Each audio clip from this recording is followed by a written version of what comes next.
আমাদের ট্রান্সলেশনে এত ভুল ছিল, আইকে 1 বানিয়ে দিয়েছে, ইলেকট্রোনেগেটিভিটির জায়গায় ইলেকট্রন অ্যাফিনিটি হয়ে গিয়েছে। এই জিনিসটা আসলে আমি চাই না হোক। এই ব্যাপারে ঢাকা বোর্ড একটু ভালো করার চেষ্টা করুক, কারণ আমি চাই না আমাদের জুনিয়ররা এই জিনিসটা সাফার করুক, কারণ এক্সাম হলে এই জিনিসটা খুবই মেন্টালি এফেক্ট করে।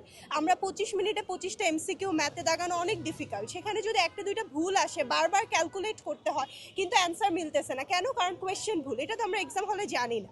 সো এই বিষয়টা আমি একটু গুরুত্ব দিতে বলবো, কারণ ছোট থেকে শুনে আসছি এইচএসসি খুবই ইম্পর্টেন্ট আমাদের জন্য, কারণ আমাদের ফিউচারে কি হবে, এইচএসসিতে ভালো করলে তারপরে 12 বছরেরটার নাম হয়। 12 বছর তুমি যতই ভালো রেজাল্ট করো, এইচএসসিতে ভালো না করলে at the end of the day কিছু হয় না, এরকম শুনে আসছি। যেহেতু এত গুরুত্বপূর্ণ একটা পরীক্ষা, সবাই সারা বছর না পড়লে এইচএসসির আগে সবাই চেষ্টা করে ভালো করার। তো সেই ক্ষেত্রে এটা আসলে একদমই আনএক্সপেক্টেড। তাই আমি বলবো যে আমাদের ঢাকা বোর্ড যাতে এই ব্যাপারে একটু গুরুত্ব দেয়, বিশেষ করে ইংলিশ ভার্সন এখন পুরো বাংলাদেশে অনেক আছে, প্রত্যেক মফস্বল শহর থেকে শুরু করে সব জায়গায় এখন ইংলিশ ভার্সনের অনেকই।